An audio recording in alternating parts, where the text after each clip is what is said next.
né? Tá chegando. Glória a Deus. Então mais um dia na presença do Senhor, para a gente aprender um pouco mais a palavra dele. Vamos orar. Senhor Deus, amado Pai, nós louvamos a Ti, glorificamos o Teu santo nome. Queremos, Senhor Deus, que o Senhor nos reuniu nessa manhã para glorificar a Ti, Senhor, para que nós possamos aprender mais a Tua palavra, para que essa palavra seja realmente o nosso alicerce, aquilo que direciona nossas vidas. Ensina-nos, Pai, naquilo que é a Sua vontade hoje, Pai. Nós te agradecemos e damos a Ti toda a honra e toda a glória, em nome de Jesus, amém, amém, amém. Glória a Deus. Então, a aula de hoje é continuação, a aula passada a gente falou, né, sobre a fé, né, isso é muito importante nesse ensino de Hebreus. Então a gente começou pelo capítulo 11, e agora a gente vai lá no capítulo 3, no versículo 1, até o capítulo 4, até o 13, mais ou menos, eu acho que é o que a gente vai cumprir hoje. Amém? Então vamos lá. Capítulo 3, versículo 1. Cristo é superior a Moisés e o descanso de Deus. Hebreus revela que toda a história da redenção encontra o cumprimento na pessoa e na obra de Jesus. Tá? Então essa é uma das mensagens, a maior mensagem do livro de Hebreus. Tá? Então essa é a revelação de Deus em Cristo. Tá? Então nós vamos começar com esse texto que fala que Cristo é superior a Moisés. Tá? Então vamos ler lá. Hebreus 3, 1. Por isso, santos irmãos, vocês que são participantes da vocação celestial, considerem atentamente o apóstolo e sumo sacerdote da nossa confissão, Jesus, o qual é fiel, aquele que o constituiu, como também Moisés foi em toda a casa de Deus. No entanto, assim como aquele que edifica uma casa tem maior honra do que a casa em si, também Jesus tem sido considerado digno de maior glória do que Moisés, pois toda a casa é edificada por alguém, mas aquele que edificou todas as coisas é Deus, e Moisés foi fiel em toda a casa de Deus, como servo, para testemunho das coisas que haviam de ser anunciadas. Cristo, porém, como filho, é fiel em sua casa. Esta casa somos nós, se guardarmos firme a ousadia e a exultação da esperança. Então, o escritor de Hebreus aqui, ele não diminui Moisés.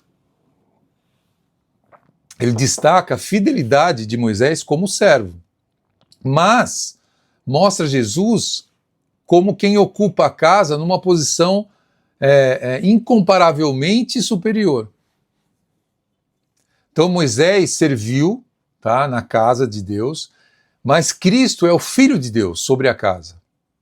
Moisés participou da história da redenção, mas Cristo é o cumprimento do que é a revelação de Deus.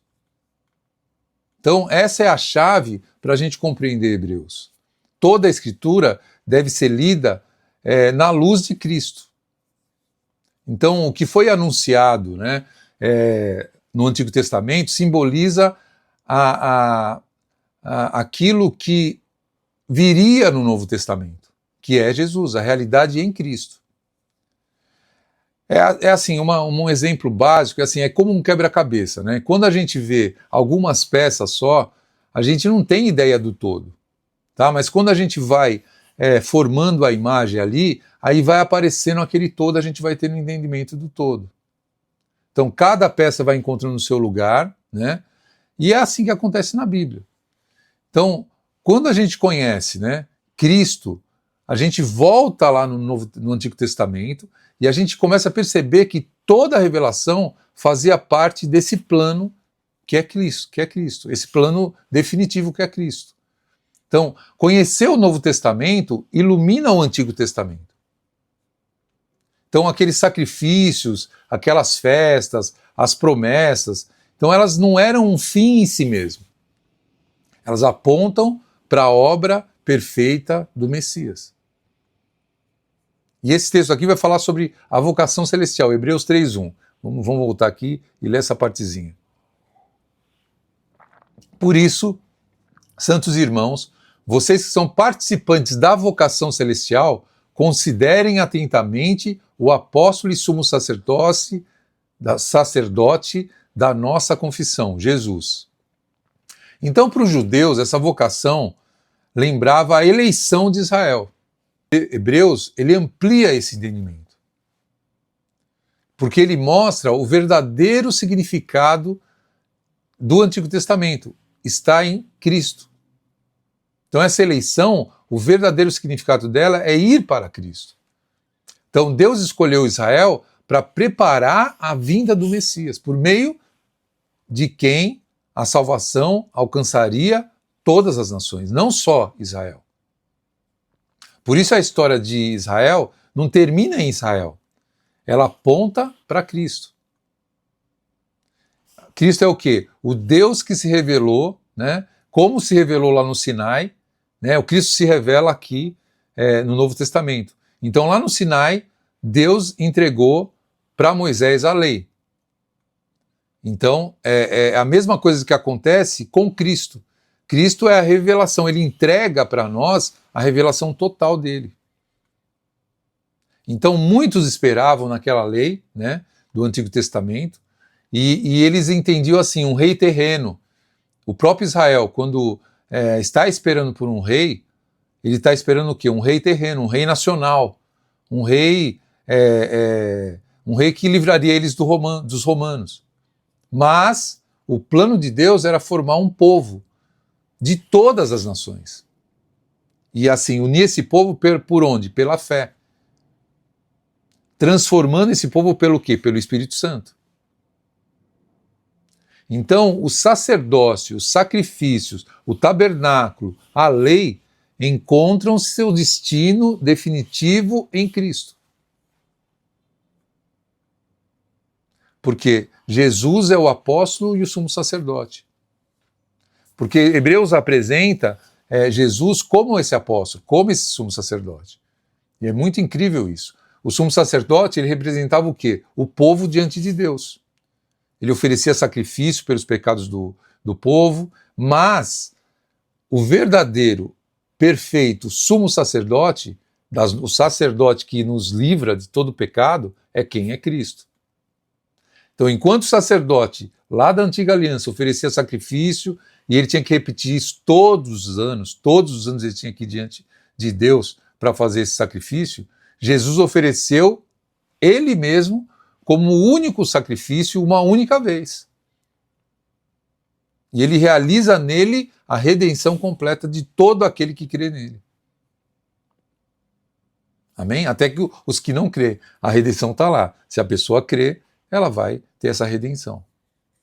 Então, ele também é o apóstolo, o enviado do Pai, que veio cumprir plenamente a vontade do Pai. Então, em Cristo, Deus está se revelando.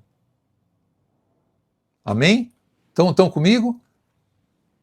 Então, a outra coisa importante, o verdadeiro povo de Deus. Israel, ele teve um papel essencial na história, isso não é incontestável, né, nessa história de redenção, preparando o caminho do Messias. Mas o propósito de Deus nunca foi formar um povo definido apenas por uma descendência, uma nacionalidade, uma região geográfica, porque ele vem e reúne o quê? Todos os povos em Cristo.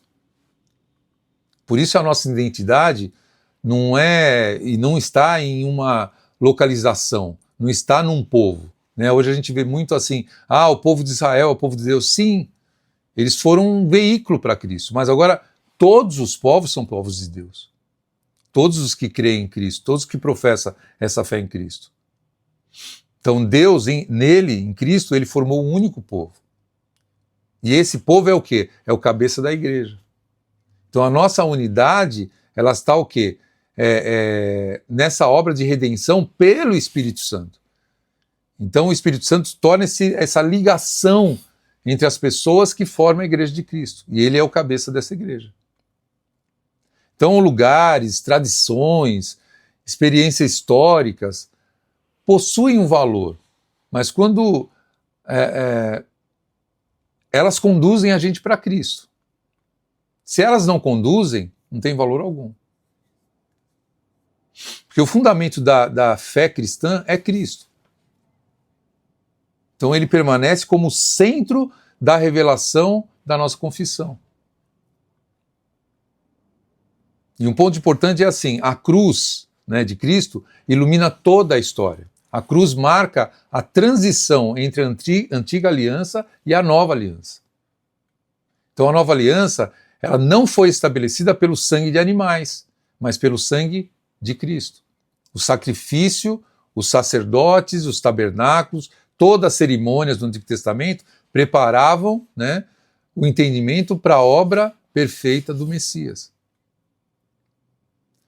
E você vê, da mesma forma, se você pegar assim, a libertação do Egito, ela faz o quê? Ela aponta para uma libertação maior. Moisés, ele conduziu Israel para fora do Egito, da escravidão que esse povo vivia no Egito. Cristo, ele faz o quê? Liberta definitivamente eu e você do pecado. Você vê, a relação é a mesma. Se você ler Atos, eu até separei aqui para ler, mas eu acho que vai ficar muito grande, mas depois você verifica lá, Atos 26, 19, de 19 a 23, depois vocês leem, quando Paulo afirma que ele anunciava apenas aquilo que Moisés e os profetas já haviam declarado.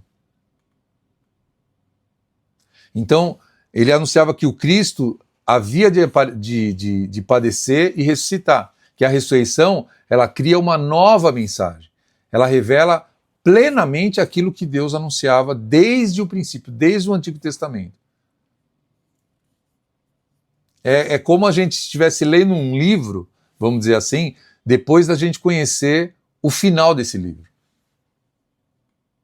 Então permite que você compreenda os detalhes que você não percebeu quando você estava começando a ler o livro.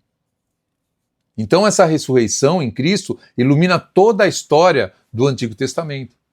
Desde a promessa lá de Gênesis 3,15, que viria o Messias, pisaria na cabeça da serpente. Então, Deus conduz o plano dele até o cumprimento perfeito em Cristo. Parece redundante, mas a gente precisa entender isso. Cristo é o cumprimento da antiga aliança. Eu falo bastante isso porque a partir dessa leitura, a partir desse ensino que nós estamos tendo, a gente nunca mais vai enxergar o Antigo Testamento como antes. A partir dessa compreensão, fica mais fácil a gente entender o restante, né, o restante do Novo Testamento, tá? Porque também faz essa ligação com o Novo Testamento, que Jesus é o apóstolo, né? E interpretar o Antigo Testamento, que mostra que tudo encontra, tudo aquilo que foi escrito, encontra o cumprimento em Cristo. Assim, Cristo não altera o significado das Escrituras. Ele só revela plenamente aquilo que Deus anunciou desde o princípio. Amém? Então, Paulo até reforça isso em Colossenses, eu coloquei aqui para a gente tá lendo, Colossenses 2, 16 e 17, fala assim: ninguém, pois, vos julgue por causa de comida, bebida ou dia de festa, ou lua nova, ou sábados, porque tudo isso tem sido sombra das coisas que haviam de vir, porém o corpo é de Cristo.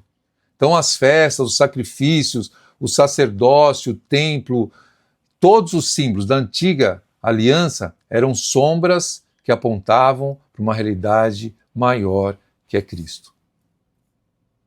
Então quando a gente compreende isso, nós deixamos de colocar nas figuras, né, que muitas vezes a gente vai até ver dentro da igreja, aquilo que pertence somente ao Filho de Deus, a Jesus.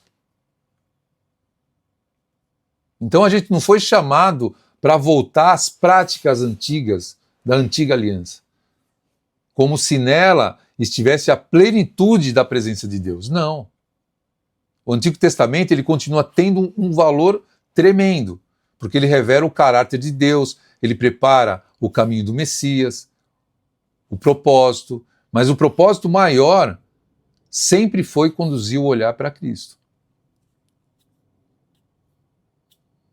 Então, e essa mesma verdade, essa verdade aparece nas funções que a gente vê no Antigo Testamento. Por exemplo, os reis, os profetas, os sacerdotes que existiam no Antigo Testamento, todos tiveram um papel importante na história, mas nenhum era o cumprimento definitivo das promessas. Se você vê os reis, vamos citar os bons aqui, Josafá, Ezequias, Davi, até mesmo o próprio Salomão, o reino deles apontavam para quem? Para o verdadeiro rei, que é o Cristo, que é o rei eterno, é Cristo. Aí você pega os profetas, Isaías, Elias, Eliseu, né? Todos os profetas foram maravilhosos. Os ministérios deles anunciavam o quê? A vontade de Deus e preparavam o caminho para o Messias. Né? Aí você pega os sacerdotes, eles ofereciam sacrifícios todo ano, mas Jesus tornou-se o sacrifício perfeito, oferecendo ele mesmo uma única vez e definitivamente. Então tudo converge para Cristo. Outra coisa importante, Cristo existe antes de todas as coisas. Jesus não é o resultado da história de Israel. Isso é muito importante.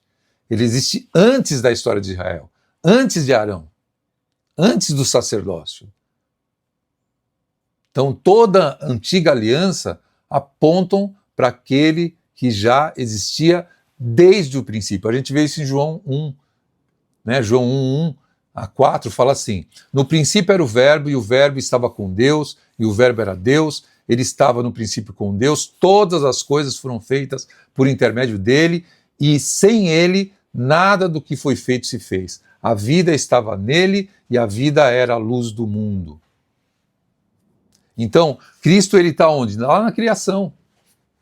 Tudo foi feito por meio dele e para ele. Por isso que toda a Escritura converge para a pessoa dele. Quando a gente lê os Salmos, os profetas, as promessas, os reis, Israel, né, a gente percebe que o cumprimento pleno, Jesus. Já Davi mesmo anunciou o verdadeiro rei, né? Nos Salmos, quando a gente vê lá, né? Os profetas anunciaram os Messias, principalmente Isaías. Se você ler o livro de Isaías, ele é um livro messiânico total. Mas tudo encontra a realização definitiva em Cristo. Aí você pega Moisés ele testemunhou aquilo que ele viu que viria. Se a gente voltar em Hebreus 3:5, a gente vai ver isso, olha lá. Moisés era fiel em toda a casa de Deus, como servo, para testemunho das coisas que haviam de ser anunciadas. Cristo, porém, como filho em sua casa. Esta casa somos nós, se guardarmos firme até o fim a ousadia e a exultação da esperança. Então Moisés foi fiel na missão que ele tinha que cumprir. Mas o ministério dele apontava para quê? A algo maior. Ele preparou o caminho de Cristo. Ele não era o destino final da revelação, como o judeu pensava. Porque tudo fala, sempre o judeu vai falar sobre Moisés. Porque ele entregou as 613 leis, a gente acha que são só 10, mas se a gente lê o Antigo Testamento, são 613 leis que foram colocadas. Então aquele povo vivia sobre a lei que foi dada por Deus através de Moisés. Então, Moisés é parte dessa casa, faz parte dessa casa, sim. Mas a casa de Deus não é um edifício, né? Mas é o quê? É o povo que pertence a Cristo. A igreja é a habitação de Deus pelo Espírito Santo hoje. Quando a gente compreende essa verdade, a gente percebe que não há fundamento para transformar as figuras da antiga aliança no centro da fé de Cristo. Então, quando você vê mezuzá, Arca da Aliança, coisas que a gente vê muito nas igrejas aí, vendendo, né? Elas não cumprem o propósito. Elas cumpriram o propósito em Cristo. Outro ponto importante, Cristo resume toda a revelação.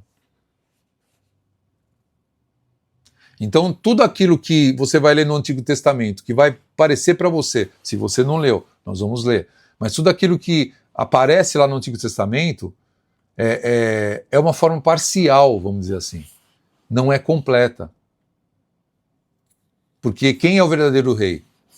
Jesus. Quem é o verdadeiro sacerdote? Jesus. Quem é o verdadeiro profeta? Jesus. Quem é o sacrifício perfeito? Jesus. Quem é a oferta definitiva? Jesus. Ele é maior que Abraão, ele é maior que Moisés, ele é maior que Davi, ele é maior que Salomão, ele é maior que todo o sistema da aliança do Antigo Testamento. Toda vitória, toda promessa, toda esperança anunciada lá no Antigo Testamento encontra um cumprimento nele. Por isso, Cristo é a principal chave para compreender as Escrituras.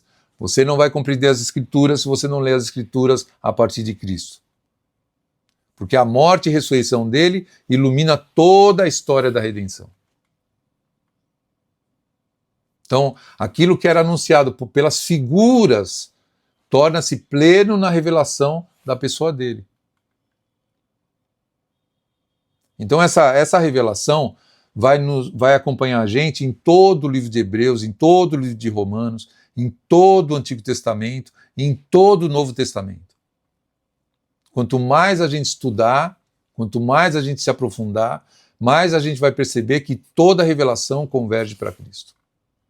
Amém? Então vamos continuar aqui. Hebreus 3:7 até o 4:11. A advertência contra a incredulidade e o verdadeiro descanso. Então depois que Hebreus mostra, né, Cristo é superior a Moisés, o autor aqui de Hebreus, ele faz uma série de advertências baseada na história de Israel. Vamos ver aqui, ó. Hebreus 3:7, 19. É isso, 7 e 19. 7 até 19. Por isso, como diz o Espírito Santo, hoje se ouvirdes a sua voz, não endureçam o coração, como foi na rebelião no dia da tentação no deserto. Eu li de Hebreus de 3, de 7 a 8. Então, o escritor ele fala do quê? Ele leva a gente até o período da revelação no deserto, da peregrinação no deserto. Israel, ele presenciou um monte de milagres no deserto. Primeiro, ele foi liberto do Egito, ele atravessou o Mar Vermelho. Ele experimenta ali, durante o andar dele no deserto, o cuidado de Deus. Manda cordonize, tira a água de pedra, né? Mas ainda assim, eles endurecem o coração. Eles murmuram, eles deixam de confiar no Senhor. Então, o problema não foi a falta de milagres, não foi a falta de evidência de milagre, mas foi o que? A incredulidade. Por isso aquela geração não entrou na Terra Prometida. Apenas quem entrou foi o Josué e o Calebe, porque eles permaneceram fiéis. O próprio Moisés também não entrou. Por causa do quê? Da desobediência lá em Meribá, um assunto que a gente vai ver mais tarde, mais adiante aí, tá bom? Então eu continuo aqui, ó, no 12. Vamos pegar lá no 12. Tenham cuidado, irmãos, para que nenhum de vocês tenha um coração mau e descrente, que se afaste de Deus, do Deus vivo. Pelo contrário, animem uns aos outros todos os dias, durante o tempo que se chama hoje, a fim de que nenhum de vocês seja endurecido pelo engano do pecado, porque temos nos tornado participantes de Cristo, se de fato guardamos firmes até o fim a confiança que desde o princípio tivemos. Hebreus 3, de 12 até o 14. Então, assim, a gente percebe que o autor aqui, ele não está apenas relembrando um fato histórico, né? Ele transforma esse episódio aí, né, em uma advertência para a igreja dessa época, do dia que se chama hoje, como ele fala no texto.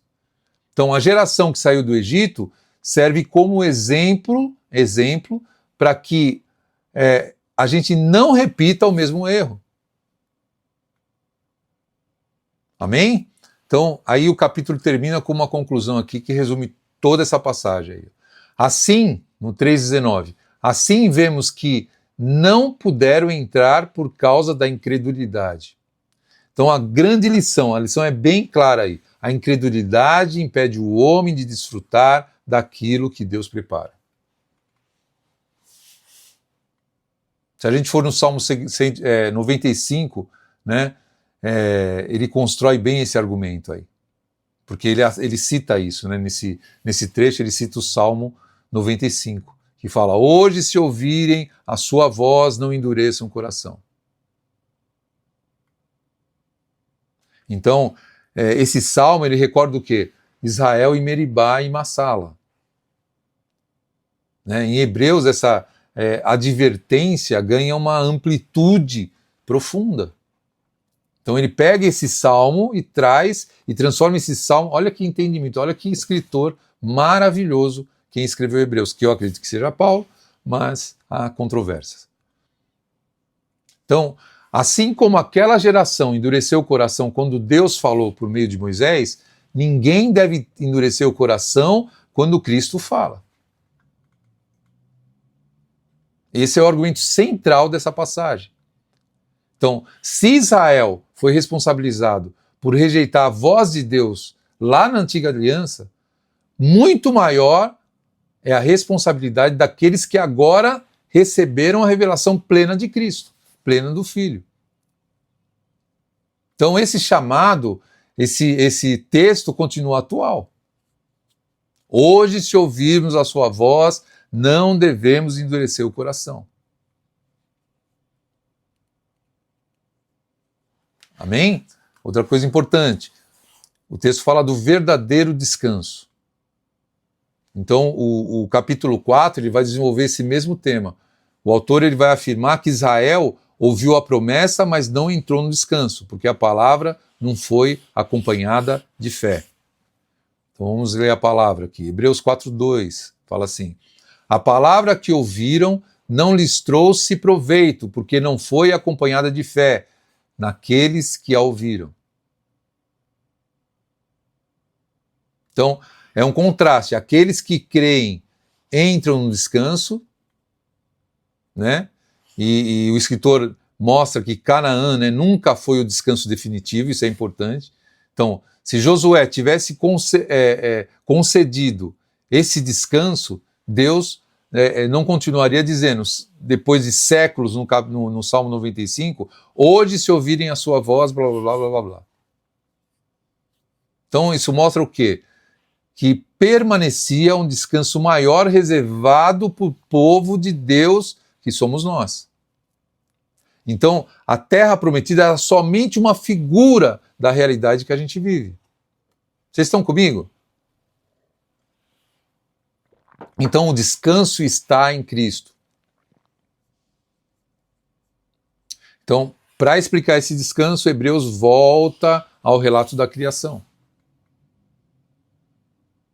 Ele fala, assim como Deus descansou após concluir a sua obra, existe um descanso preparado para o seu povo.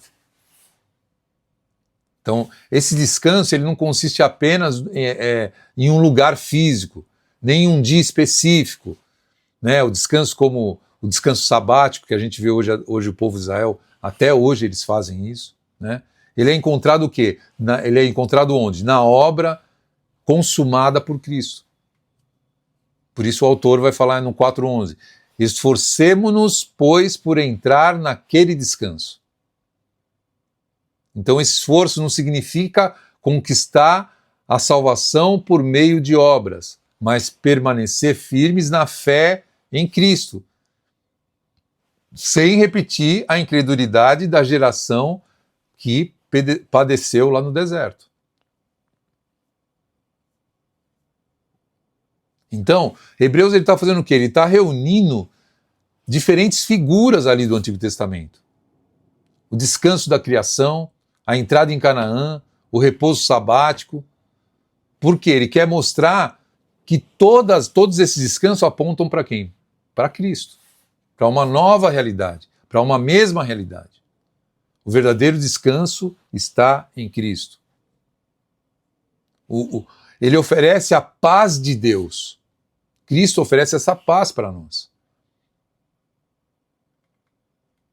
Então quando você entra em Cristo, ele conduz você para onde? Para o descanso perfeito prometido, que é a eternidade. Louco, louco, louco, louco isso. Então essa advertência permanece desde quando Hebreus foi escrito até hoje, para essa geração de hoje, agora.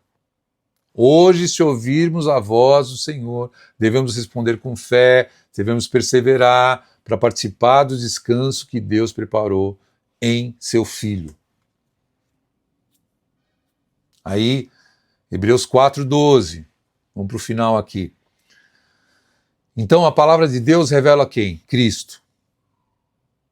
Então a gente chega no final, praticamente, dessa aula, quando Hebreus mostrou Cristo, superior a Moisés e verdadeiro descanso, né? E aí o autor vai concluir falando sobre a palavra de Deus. Olha que interessante. Aqui no 4:12. Porque a palavra de Deus é viva e eficaz e mais cortante do que qualquer espada de dois gumes, e penetra até a ponta de dividir alma e espírito, juntas e medulas, e é apta para julgar os pensamentos e propósitos do coração. Esse texto é o mais conhecido, que todo mundo sabe. Mas antes da gente aplicar esses versículos, a gente precisa entender o contexto que ele foi escrito. Então, ao longo dessa epístola, o escritor mostra que a antiga aliança ele cumpriu o seu propósito ao preparar o caminho para Cristo. Agora, a revelação está plenamente manifesta no Filho de Deus. Então, é dentro desse contexto que ele afirma que a palavra é viva e eficaz. Então, ela confronta o ser humano, ela revela a sua verdadeira condição e discerne os pensamentos e as intenções do coração. Então nada permanece escondido diante de Deus. Então esse texto não dá para a gente usar. Não, eu recebi essa palavra e ela é viva e eficaz para cumprir. Eu recebi uma promessa lá na igreja do pastor, agora essa palavra ela é viva e eficaz para se cumprir na minha vida. Para, meu irmão, não é isso que o texto está falando?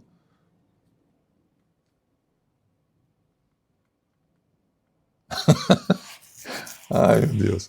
Hebreus 4:13 fala assim: e não há criatura que não seja manifesta na sua presença. Pelo contrário, todas as coisas estão descobertas e expostas aos olhos daquele a quem temos de prestar conta. Hebreus 4:13. Então, a palavra não apenas transmite uma informação, ela revela quem Deus é. Ela mostra quem realmente nós somos. E ela nos conduz ao arrependimento e à fé. Importantíssimo, a palavra aponta para quem? Para Cristo. E é uma verdade que fica mais clara quando a gente lê a descrição, né, do Cristo glorificado lá em Apocalipse. Eu deixei aqui um texto para a gente ler. Apocalipse 1:15 fala assim, 15:16. Os seus pés eram semelhantes ao bronze polido, como que refinado numa fornalha. A voz era como o som de muitas águas. Tinha na mão direita 7 estrelas, e da sua boca saía uma afiada espada de 2 gumes. O seu rosto brilhava como o sol na sua força. Então a espada aí, que sai da boca de Cristo, representa o quê? A palavra. E é essa palavra que penetra no coração e desfaz os enganos e corrige a nossa compreensão das Escrituras, que revela plenamente o Filho de Deus. Então, ao longo de Hebreus, estudando a carta de Hebreus, a gente vê exatamente isso. A palavra mostra que Moisés apontava para Cristo, que o sacerdócio apontava para Cristo, que os sacrifícios apontavam para Cristo, que o tabernáculo apontava para Cristo, que o descanso prometido se cumpre em Cristo. Aí, quando a palavra ilumina nosso entendimento, a gente deixa de olhar apenas para as figuras lá do passado e nós passamos a contemplar a realidade revelada em Cristo. Então, estudando Hebreus 3 e 4, a gente percebeu o quê? que a única linha de pensamento conduzindo toda a carta é Cristo superior. A Moisés, a antiga aliança, preparação de um caminho que foi Moisés, mas agora se cumpre em Cristo, o verdadeiro descanso, né? Então a palavra de Deus revela o que é a realidade, o confronto com o nosso coração, que é enganoso, nos conduz à maturidade espiritual. Por isso que sempre que a gente estudar a Escritura, a gente deve ver Cristo. Porque é nele que a gente vai encontrar o cumprimento das promessas de Deus. Então a minha oração é que vocês releiam esse texto durante a semana e assim, se permita, né, que essa verdade realmente fortaleça a sua fé. Porque você tem muito, aquilo que o Antigo Testamento, o homem do Antigo Testamento só vislumbrava numa escuridão, numa sombra, você está vendo hoje. Amém? Então na próxima aula a gente vai continuar o estudo da epístola, né? O autor vai aprofundar mais ainda nessa superioridade do sacerdócio de Cristo, tá? Nessa perfeição da obra de Deus. Amém? É isso aí.